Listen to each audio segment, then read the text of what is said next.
हमारे देश में ऐसे बहुत सारे रास्ते हैं जहाँ पर लोग सिर्फ दिन में जाना पसंद करते हैं, रात में जाना कोई पसंद नहीं करता। और रात में वहाँ पर कुछ ऐसी चीज़ें भटकती हैं जो जिंदा नहीं होती।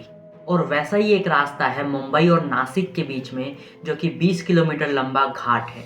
और इस घाट का नाम है कसारा घाट। ये एक ऐसा रास्ता है जहाँ पर जाने से लोग डरते हैं, स्पेशली रात में जाने से, क्योंकि वहाँ बहुत सारे लोगों की मौत हो चुकी है।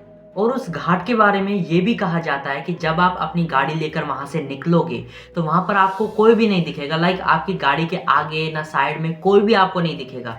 लेकिन जब आप अपनी गाड़ी के बैक मिरर में देखोगे तो वहाँ आपको कोई भागता हुआ नजर आएगा, जिसकी स्पीड आपकी गाड़ी से मैच हो रही होगी और वह आपकी गाड़ी के पीछे भागेगा। और ऐसा ही एक हादसा हुआ था मुंबई के रहने वाले मोहन और उसके पिताजी कांजी के साथ।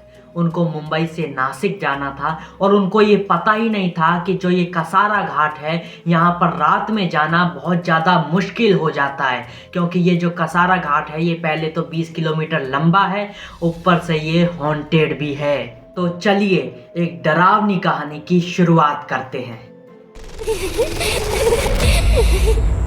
मोहन और उसका परिवार सालों से अंधेरी में रह रहा है और उनका जो गांव है वो नासिक में है। मोहन और उसके पिता कांजी वहां पर आया जाया करते थे, पर कई सालों से नहीं जा पा रहे थे, क्योंकि मोहन का जो काम का लोड था वो बहुत ज़्यादा था। लेकिन एक दिन मोहन के पिताजी के दोस्त उनको उनके गांव नासिक से कॉल करके कहते हैं कि हमने हवन रखा है और इस हवन में तुझे जरूर आना है। तब मोहन के पिताजी मोहन से कहते हैं कि हमें सब बुलाते हैं लेकिन हम कहीं जाते नहीं हैं, तो इस बार हम जाकर आते हैं। लेकिन मोहन ने ये कहकर टाल दिया कि अभी मैं नहीं जा सकता, अभी मुझे बहुत ज़्यादा काम का लोड है, हम अगली बार चलेंगे। फिर मोहन के पिता ने सोचा कि एक ही दिन की तो बात है, मैं अकेले होकर आता हूँ, शाम तक पहुँच जाऊँगा और अगली सुबह वापस आ जाऊँगा। लेकिन ये एक दिन की बात उन पर इतनी भारी पड़ गई कि वो जिंदगी भर इस बात को नहीं भूलेंगे। सुनो आगे क्या होता है। और ये वाली बात जब मोहन की माँ ने सुनी तो वो उस पर गुस्सा करने लग गई कि क्या तो हमेशा ऐसा ही करता रहता है, जाता क्यों नहीं है तो अपने पिता के साथ जा, अपने पिता के साथ। और फिर मोहन ने कहा कि ठीक है चलो मैं चला जाता हूँ। फिर मोहन जब शाम को ऑफिस से आया तो उसने बैग पैक किया, बैग गाड़ी में डाले और वो लोग निकल गए रातों रात नासिक की तरफ। और यही उनकी सबसे बड़ी गलती थी। अब रात का टाइम था तो ट्रैफिक वगैरह कुछ भी नहीं था, रास्ता बहुत शांत था और उन्होंने सोचा कि हम बहुत जल्दी पहुंच जाएंगे। और वहीं दूसरी तरफ जो मोहन कार ड्राइव कर रहा था वो बहुत ज़्यादा फ्रस्ट्रेट था कि यार सारे दिन मैंने काम किया और अब 3-4 घंटे ये कंटिन्यू गाड़ी चलानी पड़ेगी। और वहीं दूसरी तरफ उसके पिता कांजी मस्त कंडक्टर सीट पर ओल्ड गानों का लुत्फ उठाते हुए आराम कर रहे थे। लेकिन उन्हें पता नहीं था कि उनका ये आराम अब हराम होने वाला है। और अब काफ़ी देर हो चुकी थी मोहन को कार ड्राइव करते हुए, और ना कोई गाड़ी उसे आगे दिख रही थी ना कोई गाड़ी उसे पीछे दिख रही थी, सिर्फ वही चल रहा था पूरी सड़क पर। और अब मोहन के पिताजी को गहरी नींद आ चुकी थी, वो गहरी नींद में सो चुके थे और उनको देख देख कर मोहन को भी धीरे धीरे नींद आना शुरू हो गई थी कि तभी मोहन के सामने एक औरत आती है और मोहन उसको टक्कर मार देता है और उसने गाड़ी को इमीडिएटली रोक दिया। उसके एकदम से ब्रेक लगाने से मोहन के पिताजी को जोर से झटका लगा और उनकी नींद खुल गई। तब मोहन के पिताजी ने पूछा क्या हुआ।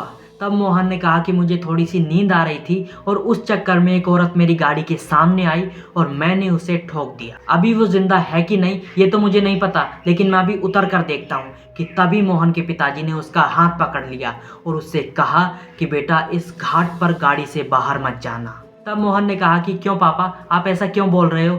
तब उसके पिता ने कहा कि ये कसारा घाट है बेटा, यहाँ पर जितना हम जिंदा हैं उससे ज़्यादा यहाँ पर मुर्दे हैं बेटा, यहाँ आत्माएं बहुत ज़्यादा हैं और यहाँ पर आत्माओं की पूरी बस्ती है। और ऐसा कहा जाता है कि जो भी लोग इस घाट से गुजरते हैं उनकी गाड़ी के सामने एक औरत आ जाती है और झूठ मूठ वो गाड़ी से ठुकने का नाटक करती है जैसे उसका एक्सीडेंट हो गया हो। और जो भी लोग उस गाड़ी से बाहर आते हैं उनको वो एक खाई की तरफ ले जाती है और वहाँ ले जा कर के मार देती है।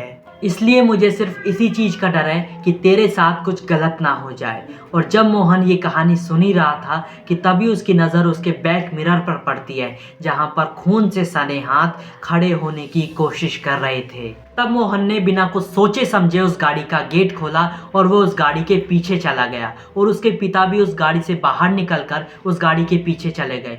उन दोनों ने वहाँ पर जाकर देखा कि वहाँ पर कोई भी नहीं है। तब मोहन एकदम पसीने से भीग चुका था और उसे उसके पिता की वो बात याद आई, तो वो दोनों बाप बेटे भागकर दोबारा गाड़ी में आए और मोहन गाड़ी चलाने लगा।